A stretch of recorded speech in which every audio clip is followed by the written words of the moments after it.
एक ही नूर से हुक्म हजूर से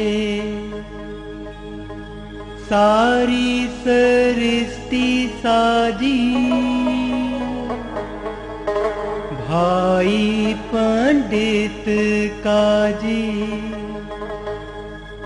एक ही जात है, एक ही जात है, एक ही जात है, एक ही जात है। सत्संग यहां पे सच का साथ हो, और सच एक ही है जिसे ओम, हरि, अल्लाह, गॉड, खुदा, वाहिगुरु, राम, लाखों नाम है उसके, पर वो एक है, वो दो नहीं हो सकता। तो वो सच था, सच है, सच रहेगा। संग उस भगवान की चर्चा, प्रभु की चर्चा, बिना ढोंग, बिना दिखावे, बिना चढ़ावे पैसे के, उसका नाम सत्संग होता है। सत्संग में जो जीव चल के आते हैं उन्हें फल जरूर मिलता है। जैसी श्रद्धा, जैसी भावना, जैसा विचार, वैसा ही सत्संग का फल प्रभु देते हैं। राम झरोखे बैठ के सबका मुजरा ले, जैसी जिसकी भावना तैसा ही फल दे।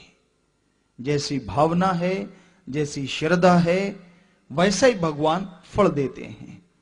वैसे ही ओम हरि अल्लाह राम झोलियां भरते हैं। इंसान सत्संग में आता है, बहुत बड़ी बात है। इस घोर कलयुग में, बुराई के युग में, यहां हाथ को हाथ खाए जा रहा है। गर्ज स्वार्थ में लोग अंधे हैं। गर्ज के बिना कोई बात करना पसंद नहीं करता। ऐसे घोर कलयुग में भगवान की याद में आके बैठना, ओम हरि अल्लाह राम की याद में बैठना बहुत बड़ी बात है, और उस भगवान की दया मेहर लेके आती है। मेला, मुजरा है, तमाशा है, वहां इंसान दौड़ के जाता है। लेकिन सत्संग की बात आती है, सत्संग में आने से परहेज करता है, डरता है। सत्संग में कोई चल के भी आता है तो उसे यूं लगता है जैसे भगवान पे एहसान कर दिया हो, कि देख भगवान, मैं तेरी याद में बैठ गया हूं, कल को उलाना मत देना कि मैं आया नहीं। अंदर चाहे और ही खिचड़ी पक रही है, बड़ी मुश्किल से आया हूं, काम खोटी हो रहा है, क्या करूं, फला आदमी ने कह दिया, ना आता तो शर्म आती है। पता नहीं क्या क्या सोचता है मन जालिम। अंदर बुरे विचार चलते हैं, लेकिन फिर भी राम नाम में आके बैठ गए, मालिक की याद में बैठ गए, बहुत बड़ी बात है। सत्संग में मालिक के नाम का रंग जरूर चढ़ता है। ये कहावत मशहूर है, खरबूजे को देख के खरबूजा रंग पकड़ता है। वैसा ही इंसान किधर भी बैठे, जैसा संग करेगा, सोबत करेगा, वैसा उस पे असर जरूर होगा। बुरे लोगों के पास बैठेगा तो बुराई के विचार अंदर आने शुरू हो जाएंगे, बुरी सोच आएगी, खोटे विचार चलेंगे।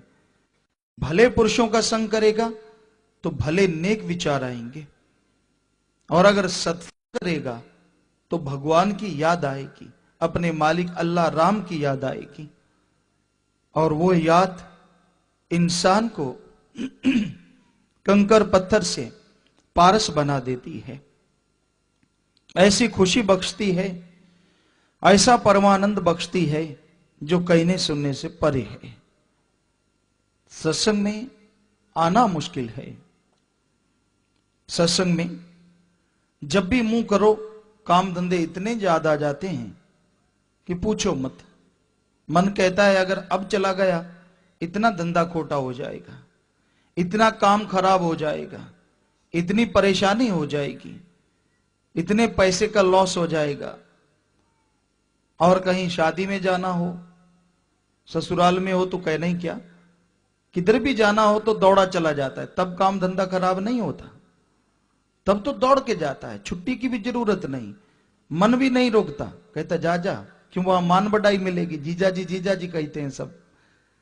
तो इंसान मान बढ़ाई का भूखा है, ये चाहता है कि यहां मान बढ़ाई हो, वहां दौड़ के जाता है। और जहां सच्ची बात सुनने को मिल जाए कन्नी कतराता है कि वहां तो किसी ने उलाहना तो देना नहीं, क्यों नहीं आया, कोई डर नहीं, मन कहता है मार जा छुट्टी, कोई फर्क नहीं पड़ता। वो चाहता ही है कि कोई राम नाम में ना बैठे, कि दुनिया में फंसा रहे। लेकिन फिर भी जो लोग मालिक की याद में बैठते हैं, समय निकालते हैं, इस घोर कलयुग में, बुराई के युग में, जरूर भगवान की दया मेहर उन पे होती ही होती है समय के अनुसार। तो इंसान सत्संग में आए, पर पूरन संत पीर फकीर की सत्संग में, मुर्शिद कामिल के सत्संग में। पूरन संत पीर पैगंबर कौन सा होता है? संत सदगुरु। किसी से कोई चढ़ावा न ले, कोई दिखावा ना हो, आपसे कोई गर्ज कोई स्वार्थ ना रखे, मालिक की बात सुनाए, मानो तो भला, ना मानो तो भला। वो तो भला ही मांगते हैं, कभी किसी का बुरा नहीं चाहते। चाहे कोई उनको बुरा कहता है, गलत बोलता है, तो भी वो मालिक से उनके लिए दुआ करते हैं, प्रार्थना करते हैं कि हे भगवान, हे मालिक, तेरा ही बंदा है, उसे समझ नहीं, ना समझ है, तो दया कर, रहम कर, उसे सद्बुद्धि दे, अच्छी अकल दे, ताकि वो नेकी के मार्ग पे चलता हुआ, भक्ति के मार्ग पे चलता हुआ आपको पा सके, दर्श दीदार कर सके, आवागमन से उसे मोक्ष मुक्ति मिले। तो संत पीर फकीर मालिक से दुआ करते हैं। संतों की यही निशानियां होती हैं, वो कभी भी किसी से कुछ नहीं मांगते, सामने या चुपके से नहीं, बल्कि वो मालिक से दुआ करके उसे देते हैं। संत पीर फकीर भगवान के आगे, अल्लाह राम के आगे झोली फैलाते हैं, किसी आदमी के आगे नहीं। मांगन मरण समान है, मत कोई मांगो भीख, मांगन से मरना भला, यह सतगुरु की रीत। कबीर साहब के वचन। मांगो नहीं, कर्म करके खाओ, काम करो, धंधा करो, मेहनत करो, कड़ा परिश्रम करो, उससे जो आएगा खाने को वो शहद की तरह, अमृत की तरह होगा। ठगी से कमाओगे, बेईमानी से कमाओगे, रिश्वत भ्रष्टाचार से कमाओगे, वो जहर के मानिंद होगा, जहर विष। तो भाई संत पीर फकीर यही कहते हैं कि मांग के नहीं खाना, मांग के खाने से बेहतर है कि आप उसकी याद में तड़फ के प्राण दे दो, लेकिन मांगने का नहीं। मालिक की याद में कोई तड़फता नहीं। धन्ना भक्त तड़फा, भगवान ने उसे मरने नहीं दिया, उसे वह अमृत, वह खाद्य पदार्थ दिए जो जिंदगी में नहीं देखे। काम धंधा खेती का करता था, भोला स्वभाव था, जमींदार था, उसे पता नहीं था कि भगवान को कैसे पाते हैं, पर अड़ी करके बैठ गया कि तू आएगा तो खाना खाऊंगा, नहीं खाता ही नहीं। उसकी याद में बैठ गया, तड़फता रहा। 1 महीना समय गुजरता गया। भगवान ने सोचा ये मेरी याद पे मर गया तो कलंक होगा। भगवान प्रकट हुए, क्या चाहिए? कहता सब कुछ चाहिए, क्या नहीं चाहिए? तू भी चाहिए, सारा सामान चाहिए, इतना पशु चाहिए जो दूध देने वाले हों, बैल चाहिए जो हल जोते हैं, पानी भी लगाया कर मेरे साथ। तो भगवान ने सारा काम उसका किया। क्यों? सीधा साधा था, वो बैठा रहता, भगवान पानी लगा रहा है। कहता ये बढ़िया है, मुझे नहीं पता था तू इतना ताकत वाला है। तो उसकी भक्ति में खो गया, मालिक की याद में खो गया, मालिक ने कोई कमी नहीं छोड़ी। तो जो उसकी याद में तड़पते हैं, भगवान कमी नहीं छोड़ते, पर उसकी याद में तड़पता ही नहीं कोई। कोई छे जो मालिक की याद में तड़पता है, वरना तो लोग अपने काम धंधे में, दुनियादारी में, बुराइयों में, बुरी सोच में, खुदी में, अपनी मान बढ़ाई में तड़पते रहते हैं। उस भगवान की याद में तड़पे तो सुख शांति मिले। अगर 2 आंसू अश्रु मालिक की याद में बह जाते हैं, हीरा मोती बन जाते हैं। उसकी याद में बहें तो औलाद के लिए बहते हैं, रोता है इंसान। पैसा चला जाए तो रोता है, काम धंधे में खराबी हो तो रोता है, नुकसान हो जाए तो रोता है। बस उसकी भगवान की याद में कोई तड़पता नहीं। उसकी याद में लगन से अगर कोई उसे याद करे तो कभी नहीं छोड़ता वो। उसकी याद में उसी का बन जाए। ज्यादातर लोग उसके नहीं बनते, अपने काम धंधों के बनते हैं, मान बढ़ाई के बनते हैं, मन के बनते हैं। उन्हें खुशी कहां से मिले? तो संत कभी भी किसी से कुछ नहीं मांगते। दूसरा, संत जो होते हैं किसी को बद्दुआ, शराफ कभी नहीं देते। वो दुआ करते हैं, मालिक से प्रार्थना करते हैं, विनती करते हैं। कभी भी किसी को धर्म के नाम पे, जात के नाम पे, मजहब के नाम पे लड़ाते नहीं। संत जहां भी होते हैं सबकी मांगत खैर, सबों से हमारी दोस्ती नहीं किसी से बैर। संत किधर भी रहें, कहीं भी रहें, सबका भला मांगते हैं, सबसे प्रेम करते हैं, निस्वार्थ, बेगर्ज। क्योंकि जो प्रभु से प्रेम करेगा, ओम हरि अल्लाह राम से प्रेम करेगा, वो उसकी औलाद से, उसकी खलकत से कैसे प्यार नहीं करेगा, कैसे नफरत करेगा? उसकी याद में चाहे कोई बैठे ना बैठे, पर उसे तो पता है संत पीर फकीर को सब एक ही मालिक से बन के आए हैं, एक ही मालिक की औलाद हैं। इसलिए वो सबसे प्रेम करता है जो संत पीर फकीर होता है, पर किसी सामान से नहीं कि तेरे पास धन ज्यादा है तुझे प्यार ज्यादा करेगा। नहीं, ऐसा उसका कोई मतलब नहीं होता। जो भगवान से प्यार करे उससे फकीरों का प्रेम ज्यादा होता है, और जो धन दौलत से प्यार करे उसका दुनिया में नाम हो सकता है लेकिन भगवान की दरगाह में नहीं। वहां तो जो उसको याद करते हैं, उसकी याद में समय लगाते हैं, उसी का मान सम्मान होता है। और संत पीर फकीर उसी को प्रेम करते हैं जो मालिक से, भगवान से प्रेम करे, सच्ची लगन से, सच्ची तड़प से प्रेम करे। दोगली नीति नहीं कि जब फकीरों के सामने कुछ और, आजू बाजू में कुछ और करता फिरे, उसे कुछ नहीं मिलता।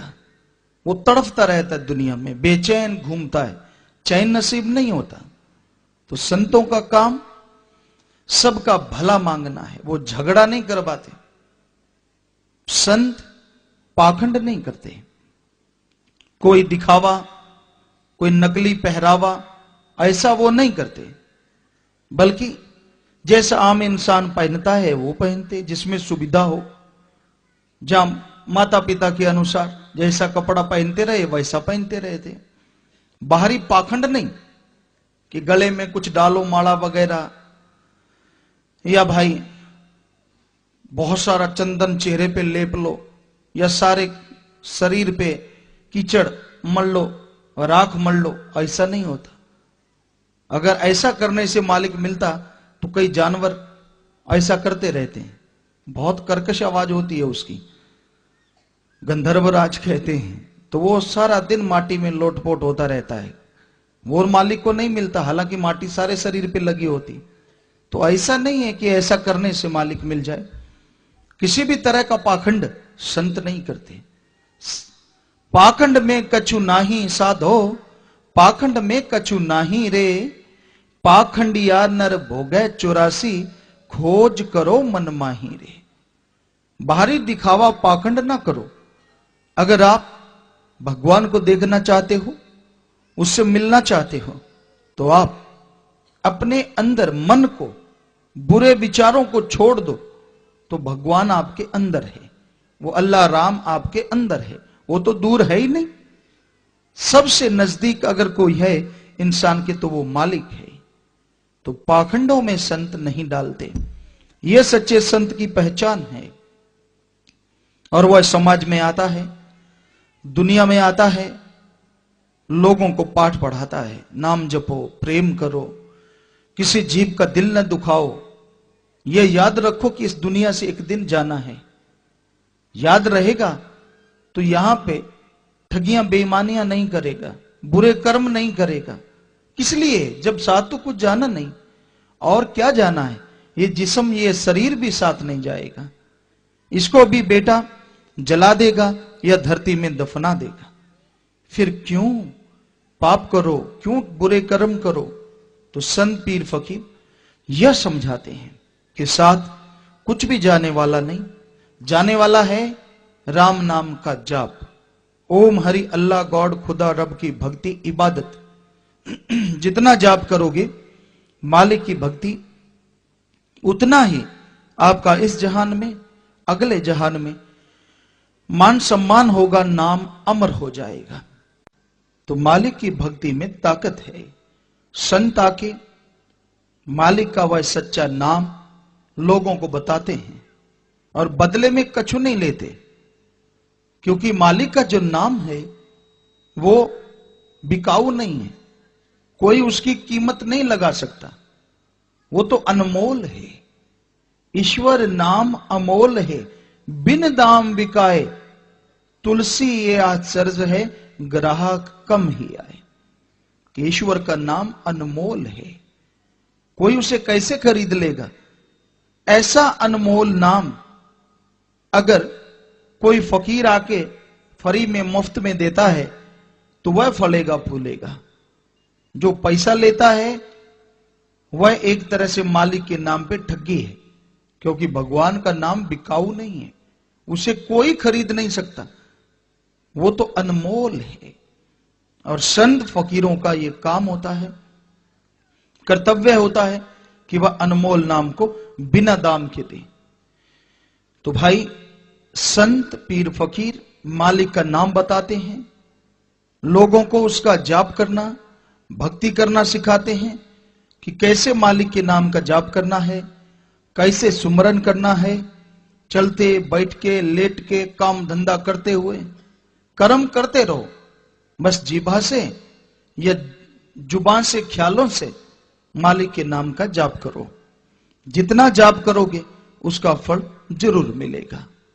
तो मालिक का नाम लेना जरूरी है।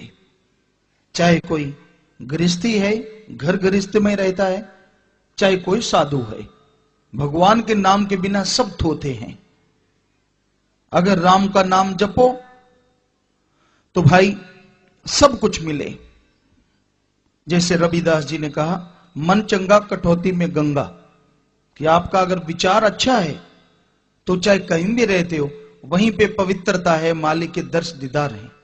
और अगर आप मन के गुलाम हो, चाहे घर बार त्याग दिया, कुछ भी कर दिया, फल नहीं मिलता जब तक कि सुमरन नहीं करते। नाम का जाप जरूरी है, कम से कम आधा घंटा सुबह शाम इंसान को जाप करना चाहिए। करके देखो, इतनी जिंदगी वैसे गुजार दी।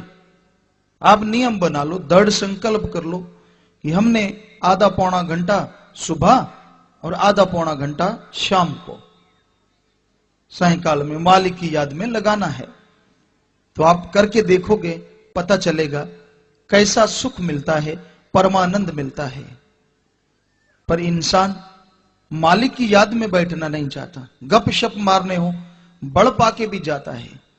यानी इतनी दूर जाता है कि कितनी दूर जाना पड़े, बस कोई गप मारने वाला मिलना चाहिए, चुगली, निंदा, बुरे कर्म करने वाला। सारा दिन लोग दूसरों की बुराई गाते हैं, चुगली करते, निंदा करते हैं, बैठे बैठे क्या मिलता उनको? कोई नशा मिलता है, कोई तगमा मिलता है, कोई पैसा मिलता है? कुछ भी नहीं। फिर भी बाज नहीं आते, बैठे लगे रहते हैं सारा दिन, दूसरों की मैल धोते रहते हैं। धोबी बन के दूसरों की मैल धोई, दूसरों की बुराई गाई, वो खुद में बुराई आ गई और उसकी साफ हो गई। ये रूहानियत है, सूफियत यही बताती है।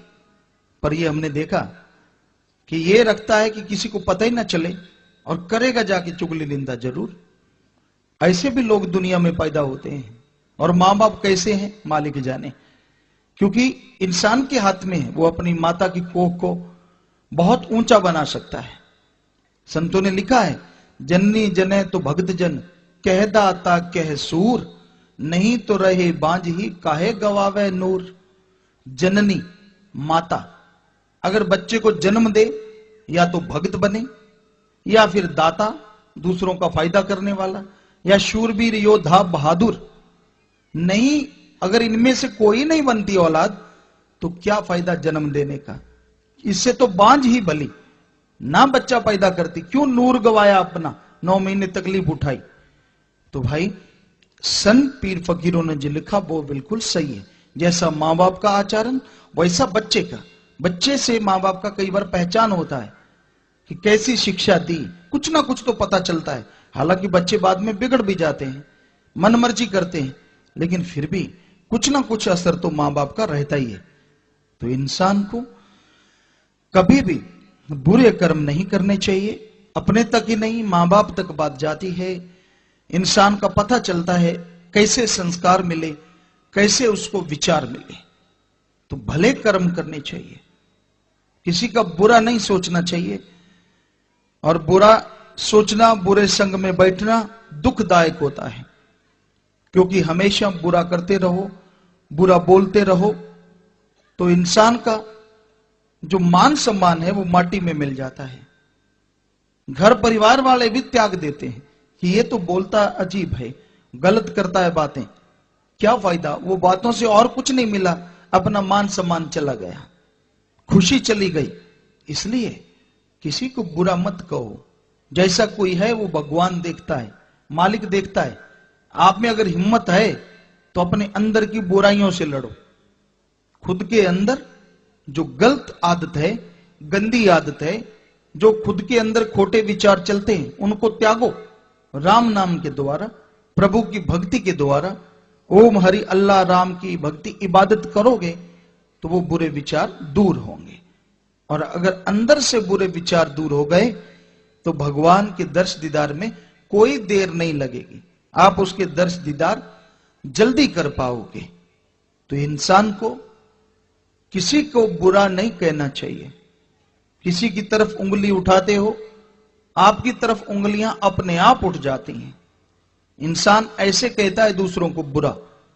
हमारे हाथ की तरफ देखो, ऐसा फला आदमी बुरा है, कि एक उंगली किसी और की तरफ, 3 उंगलियां खुद की तरफ। क्या कहती हैं?